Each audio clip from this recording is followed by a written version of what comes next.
Σήμερα θα αναλύσουμε και θα ρεϊτάρουμε τις πιο ακραίες δικαιολογίες cheating.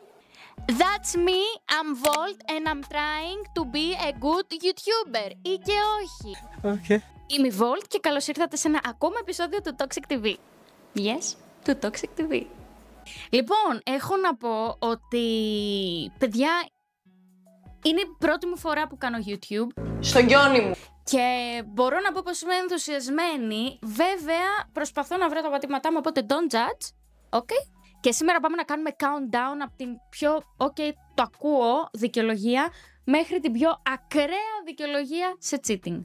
Όλοι έχουμε ακούσει από μία, σας παρακαλώ. Λοιπόν, φιλενάδα, κράτα καφεδάκι, ουισκάκι, δεν ξέρω τι, αλλά θα είναι βαριά η βραδιά. Ξεκινάμε με την πρώτη δικαιολογία που βρίσκεται στη θέση 10. Είναι πιο light, it's okay, το ακούω, αλλά και πάλι είναι μιχ. Ξέρεις κάτι, δεν το μέτρησα σαν απιστία γιατί δεν είχε συναίσθημα. Άρα ρε πονηρέ, μας λες ότι το να βάλεις το λιλί σου κάπου αλλού ενώ βρίσκεσαι σε σχέση δεν είναι πρόβλημα γιατί δεν υπάρχει συναίσθημα. Οκ. Αυτό είναι από τις πιο ύπουλες δικαιολογίες στο cheating. Γιατί εδώ, παιδιά, προσπαθεί να μας πει ο πονηρός ότι δεν είναι κέρατο γιατί δεν υπάρχει αγάπη στο μεταξύ τους. Εν τω μεταξύ, στην πραγματικότητα η πράξη είναι ίδια. Υπάρχουν feelings, δεν υπάρχουν feelings. Είναι το ίδιο και το αυτό. Το λιλί σου δεν μπαίνει κάπου per accident. Θες και το κάνεις, φιλαράκι. Και αν το επέλεξες είναι απιστία. End of story. Περνάμε στην επόμενη δικαιολογία και όσο πάει γίνεται ακόμα πιο ζουμερή. Και εννοείται το κλασικό καθιερωμένο ήμουν μεθυσμένος, μεθυσμένη. Δεν θυμάμαι τι έκανα. Εν τω μεταξύ, το ήμουν μεθυσμένος, μεθυσμένη είναι η κλασική δικαιολογία ώστε να ρίξει την ευθύνη στο ποτό. Τι σου φταίει το ποτό, τι σου φταίει το ποτό. Εσύ ο της υπόθεσης, τι σου φταίει το ποτό. Επίσης, φιλαράκι μου, αν σε πίνει, μην το πίνεις. Το θέμα είναι ότι ακόμα και μεθυσμένος καταλαβαίνεις πότε ξεπερνάς τα όρια σου. Εκεί είναι που συνειδητοποιείς μέχρι που φτάνουν τα όρια σου. Επίσης, κάτι που λέω, παιδιά, και το έχω ψιλοαναλύσει κιόλας, είναι ότι όταν μπαίνεις σε αυτή τη διαδικασία τύπου να πιστήσεις και να ρίξεις την ευθύνη π.χ. στο ποτό, σε ουσίες, στους φίλους, στην παρέα, στο κλαμπ, δεν ξέρω κι εγώ, στο σύμπαν ολόκληρο, εκείνη τη στιγμή είσαι αδύναμος. Αυτό δείχνει αδυναμία, κατ' εμέ. Επόμενη δικαιολογία. Έγινε μία φορά, δεν θα ξανασυμβεί, αγάπη μου. Πόσες φορές το έχουμε ακούσει αυτό, πόσες φορές έχουμε συγχωρέσει κέρατα. Εν τω μεταξύ, για να είμαστε ξεκάθαροι, το έγινε μία φορά, δεν θα ξανασυμβεί, είναι απλά λόγια ώστε να μειωθεί αυτή η πράξη που έκανες, φίλε μου. Πάει όμως, την εμπιστοσύνη σου την έχασε. Τελείωσε. Αυτό ήτανε. Δεν ξαναχτίζεται η εμπιστοσύνη εύκολα. Άκουσε εκεί. Έλα, μια απιστία δώρο, φιλαράκι, και η επόμενη στη μισή τιμή. Μπρο. Κάτι το οποίο το έχω ακούσει πολλές φορές στη σχέση μου και σίγουρα και εσείς οι περισσότεροι θα ταυτιστείτε με αυτό. Ήθελα να σιγουρευτώ ότι ακόμα σε αγαπώ. Κάνω αστείο, πραγματικά. Παίζει εκείνη τη στιγμή το IQ σου, στο μικρό σου μυαλουδάκι, να υπάρχουν μαϊμουδάκια τα οποία βαράνε την μπανάκια. Είναι ξεκάθαρα χειριστική.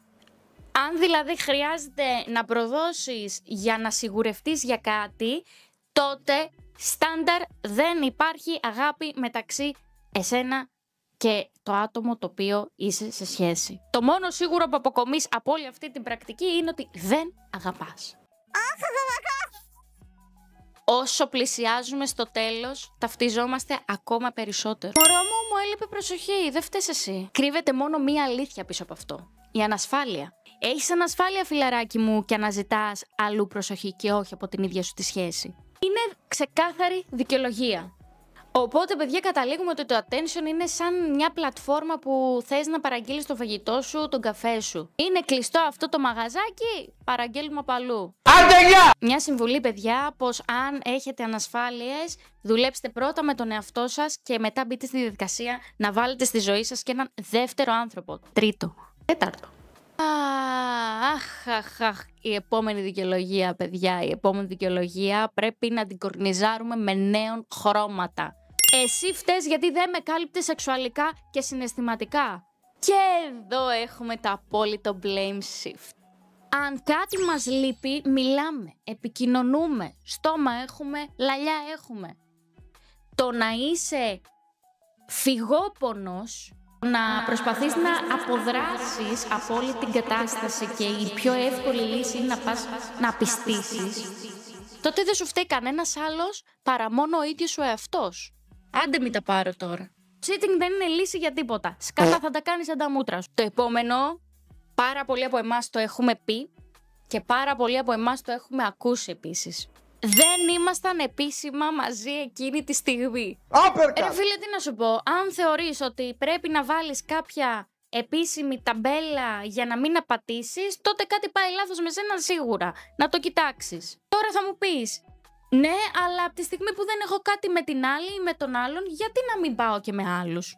Γιατί θα σου πω εγώ γιατί, φίλε. Πρόσεξε, θα πεις. Γιατί ποτέ δεν το βλέπετε το ίδιο. Μπορείς το κεφάλι σου να το έχεις αλλιώς, εκείνη ή εκείνος να το έχει τελείως διαφορετικά στο κεφάλι του. Πρέπει να τα ξεκαθαρίζουμε αυτά από την αρχή. Δηλαδή, πιάσεις τον άλλον και πες του, ρε παιδί μου, ξέρεις κάτι, εγώ θέλω να έχω κάτι σταθερό, αλλά θέλω να ξενοκοιτάω κι αλλού. Είσαι εντάξει με αυτό? Deal. Αν όχι, πας αλλού, φεύγεις. Αλλά οι περισσότεροι ξέρετε τι κάνετε και οι περισσότερες. Για να μην χάσετε αυτό που θέλετε να έχετε πιο σταθερό, λέτε τα ψεματάκια σας και μετά κάθεστε πάνω σε παλούκι όταν έρθει η στιγμή. Βεβαίως. Έτσουξε. Πραγματικά δεν μπορώ. Με προκάλεσαν, δεν μπόρεσα να αντισταθώ. Υπάρχει 0 αυτοέλεγχος, έτσι. Εντάξει ρε παιδί μου, όλοι δεχόμαστε πειρασμούς, οκ. Μάτια έχουμε οι άνθρωποι, θα κοιτάξουμε άλλους ανθρώπους. Έτσι θα βάλω, έτσι. Το έχω ακούσει 2 φορές στη σχέση μου, παιδιά. Βεβαίως, 2 φορές το έχω ακούσει. Ήταν απλά φιλικό φιλί. Δεν ήταν απολύτως τίποτα, αγάπη μου. Μην αγχώνεσαι, ήταν φιλικό φιλί.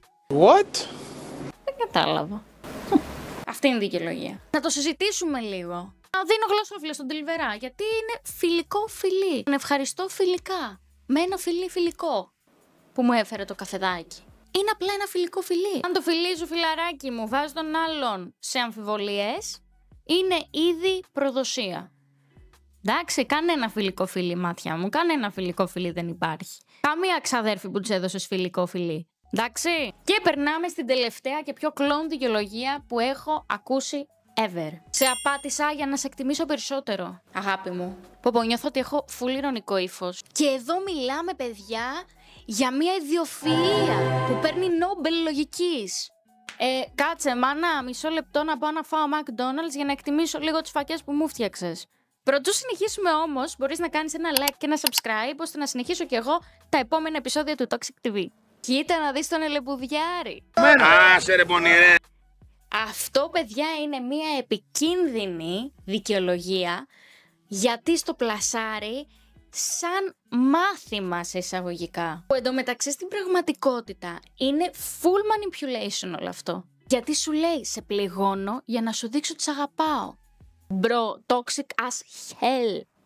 Αυτές ήταν οι 10 top δικαιολογίες cheating που μου στείλατε. Και κράτησα όσες ταυτίστηκα κιόλας, να ξέρετε. Παιδιά, sorry, αλλά όπου ακούτε τέτοιες δικαιολογίες, απλά τρέξτε μακριά όσο πιο γρήγορα γίνεται. Πείτε μου εσείς, παιδιά, κάτω στα σχόλια, ποιες δικαιολογίες από αυτές έχετε ακούσει ή έχετε πει και ποια θα βάζατε στη θέση νούμερο 1. Μην ξεχάσετε να κάνετε subscribe, γιατί στο επόμενο επεισόδιο του Toxic TV θα έχουμε λίγο πιο spicy δικά σας θεματάκια. Φιλιά!